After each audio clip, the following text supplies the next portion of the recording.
Hello കുട്ടികളെ, ഇന്ന് നമ്മൾ പഠിക്കാൻ പോകുന്നത് 7th സ്റ്റാൻഡേർഡിലെ ഹിന്ദിയാണ്. ഇതിലെ ആദ്യത്തെ ലെസൺ പ്യാർ. ഇക്കായി ഏക് പ്യാർ. ആ പ്യാർ എന്ന പാഠഭാഗത്തിലെ ആദ്യത്തെ പേജ് നോക്കൂ. അതിൽ ഒരു വലിയ ട്രീയുടെ പടം തന്നിട്ടുണ്ട്. അതിൽ നിറച്ചും ഫ്രൂട്ട്സാണ്. ആ ഫ്രൂട്ട്സ് കഴിക്കുന്നത് ആരൊക്കെയാണ്? അത് കഴിക്കാനായിട്ട് ബേർഡ്സ് ഉണ്ട്, മങ്കീസ് ഉണ്ട്, പിന്നെ ഒരു ബോയ്, ഗേൾ, ഒരു വുമൺ, എല്ലാവരും നിൽക്കുകയാണ് അല്ലേ. അപ്പോൾ ഇതിൽ നിന്ന് നമുക്ക് എന്ത് മനസ്സിലാക്കാം? ആ മരം സ്വന്തമായിട്ടത് നല്ലോണം അതിനെ ഇഷ്ടപ്പെടുന്നു. അതാണ് ഈ പാഠത്തിൽ പറയുന്നത്. അപ്പോൾ ആ മരത്തിനെ തന്നെ ഇഷ്ടപ്പെടുന്നു. അപ്പോൾ അത് സന്തോഷം കൊണ്ട് എന്താണ്, അതിൽ നിറച്ചും ഫ്രൂട്ട്സുകളൊക്കെ ഇങ്ങനെ ഉണ്ടാക്കി വെച്ചിട്ടുണ്ടല്ലേ. ആ ഫ്രൂട്ട്സ് ആരൊക്കെ കഴിക്കുന്നുണ്ട്? അത് സന്തോഷത്തോടെ നിറയെ ഫ്രൂട്ട്സ് ഉണ്ടാക്കുമ്പോൾ അത് മറ്റുള്ളവർക്ക് കൂടി അതിന് കൊടുക്കാൻ സാധിക്കുന്നു എന്നുള്ളതാണ്. അത് കഴിക്കാനായിട്ട് ധാരാളം ബേർഡ്സ് വരുന്നു, പിന്നെ മങ്കീസ്, നമ്മളെ പോലെ അല്ലേ, ഹ്യൂമൻ ബീങ്സ്, എല്ലാവർക്കും അത് കഴിക്കാൻ സാധിക്കുന്നു. അപ്പോൾ ആ മരം സന്തോഷിക്കുന്നത് കൊണ്ട് അതിന് ചുറ്റുമുള്ള എല്ലാവരെയും സന്തോഷിപ്പിക്കാൻ സാധിക്കുന്നുണ്ട്. അപ്പം അതാണ് പറയുന്നത്, ഒരാൾക്ക് സന്തോഷമുണ്ടെങ്കിൽ അയാളുടെ ചുറ്റിലുമുള്ള ആൾക്കാർക്കും കൂടി ആ സന്തോഷം വീതിക്കാൻ സാധിക്കും എന്നുള്ളതാണ് ഈ പാഠത്തിൽ നിന്നും നമുക്ക് മനസ്സിലാക്കുന്നത്. നമുക്ക് നമ്മുടെ പോയം നോക്കാം. പോയത്തിൻ്റെ പേരെന്താണ്? ഖുദ് സേ പ്യാർ. എഴുതിയത് ശോഭനാഥ് യാദവ്. അപ്പോൾ ഖുദ് സേ പ്യാർ എന്താണ്? ഖുദ് മീൻസ് സെൽഫ് എന്നാണ്, അതായത് സ്വയം, അവനവനെ തന്നെ. പ്യാർ മീൻസ് ലവ്, അവനവനെ തന്നെ നമ്മൾ സ്നേഹിക്കുക എന്നാണ്, അതായത് സ്വയം സ്നേഹിക്കുക എന്നാണ് ഇവിടെ കവി പറഞ്ഞിരിക്കുന്നത്.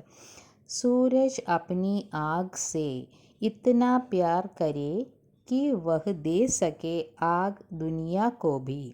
सूरज अपनी आग से, सूरज मीन्स सूര്യൻ, അപ്നി ആഗ് സേ, ആഗ് മീൻസ് ഫയർ, തീ എന്നൊക്കെയുള്ള അർത്ഥമാണ്. ഇവിടെ അർത്ഥമാക്കുന്നത് ചൂട്, വെളിച്ചം എന്നാണ്, പ്രകാശം, അതൊക്കെയാണ്. സൂര്യൻ അതിൻ്റെ ചൂടിനെ അല്ലെങ്കിൽ പ്രകാശത്തിനെ അത്രമാത്രം സ്നേഹിക്കുന്നു. ഇത്തന പ്യാർ കരേ, അത്രയധികം സ്നേഹിക്കുന്നു. കി വഹ് ദേ സക്കേ, അതുകൊണ്ടാണ് അതിന് കൊടുക്കാൻ സാധിക്കുന്നത്. എന്താണ് കൊടുക്കാൻ സാധിക്കുന്നത്? ആഗ്, ഈ സൂര്യപ്രകാശം, ചൂട് ആർക്കാണ് കൊടുക്കുന്നത്? ദുനിയാ കോബി, ഈ ലോകത്തിലെ എല്ലാവർക്കും. ദുനിയ മീൻസ് വേൾഡ്, ഈ ലോകത്തിലെ എല്ലാവർക്കും ആ ചൂടും പ്രകാശവും കൊടുക്കാൻ സൂര്യന് സാധിക്കുന്നത്. സൂര്യൻ അതിൻ്റെ ചൂടിനെ, അതിൻ്റെ ആ പ്രകാശത്തെ എല്ലാം വളരെയധികം സ്നേഹിക്കുന്നത് കൊണ്ടാണ് എന്നാണ് ഇവിടെ കവി പറഞ്ഞിരിക്കുന്നത്. ദരഖ്ത് അപ്നി ഫൂലോं से इतना प्यार करे कि वह दे सके फूल दुनिया को भी. ദരഖ്ത് മീനിങ് വൃക്ഷം, അതായത് പേഡ്, ട്രീ എന്നൊക്കെയാണ് അല്ലേ. ട്രീ, അതിൻ്റെ ഫൂലോം എന്താണ്? പൂക്കളെ. ഇത്തന പ്യാർ കരേ, ഇത്രമാത്രം സ്നേഹിക്കുന്നു. കി വഹ് ദേ സക്കേ ഫൂൽ ദുനിയ കോബി, അതുകൊണ്ട് അതിൻ്റെ പൂക്കളെ മറ്റ് ലോകത്തിലുള്ള എല്ലാവർക്കും കൊടുക്കാൻ സാധിക്കുന്നു. അപ്പോൾ ഒരു വൃക്ഷം, ഒരു ട്രീ എന്താണ്, അതിലുള്ള പൂക്കളെ അത്രമാത്രം സ്നേഹിക്കുന്നത് കൊണ്ടാണ് ഈ ലോകത്തിന് തന്നെ ആ പൂക്കളെ കൊടുക്കാൻ സാധിക്കുന്നത്. അപ്പോൾ പൂക്കളെ കൊടുക്കുക എന്ന് വെച്ചാൽ ഉദ്ദേശിക്കുന്നത് എന്താണ്? അത് കാണുമ്പോൾ മറ്റുള്ളവർക്ക് സന്തോഷമാണ് ഉണ്ടാകുന്നത് അല്ലേ. എല്ലാവർക്കും സന്തോഷമാണ്. അപ്പം വൃക്ഷവും സന്തോഷിക്കുന്നു, ആ സന്തോഷം മറ്റുള്ളവർക്കും കൊടുക്കുന്നു. ബാദൽ അപ്നെ ജൽ സേ ഇത്തന പ്യാർ കരേ कि वह दे सके जल दुनिया को भी. ഇപ്പോൾ ബാദൽ എന്ന് വെച്ചാൽ എന്താണ്? മേഘം. അപ്നി ജൽസേ, മേഘത്തിൽ എന്താണ്? വെള്ളം അല്ലേ, ജലത്തുള്ളികളായിട്ട്, അത് മഴയായിട്ടാണ് നമുക്ക് പെയ്യുന്നത്. അപ്പം ബാദൽ, അതിലുള്ള ജലത്തെ, ഇത്തന പ്യാർ കരേ, ഇത്രമാത്രം സ്നേഹിക്കുന്നു. കി വഹ് ദേ സക്കേ ജൽ, അതുകൊണ്ട് അതിന് ജലത്തിനെ കൊടുക്കാൻ സാധിക്കുന്നു. ആർക്കാണ് കൊടുക്കുന്നത് ജലം?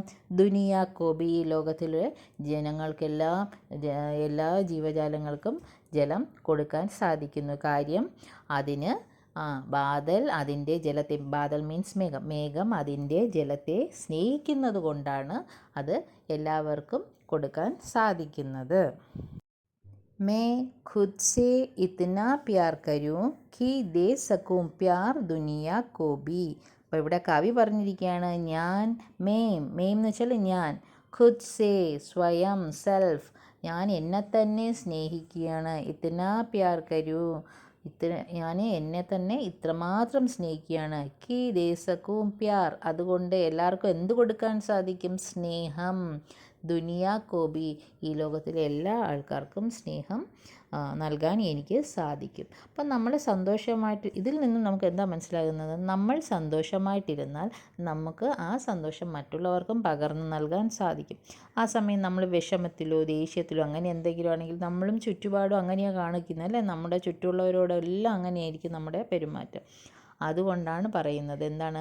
നമ്മൾ നമ്മളെ തന്നെ സ്നേഹിക്കുക. അപ്പോൾ നമുക്ക് ആ സ്നേഹം മറ്റുള്ളവർക്കും കൂടി പകർന്ന് കൊടുക്കാൻ സാധിക്കുമെന്നാണ് കവി ഈ പോയത്തിൽ കൂടി നമുക്ക് പറഞ്ഞിരുന്നത്. നമ്മൾ നമ്മുടെ ചുറ്റുപാടുമുള്ള മനുഷ്യരെയും മൃഗങ്ങളെയും വൃക്ഷങ്ങളെയും എല്ലാം സ്നേഹിക്കുക.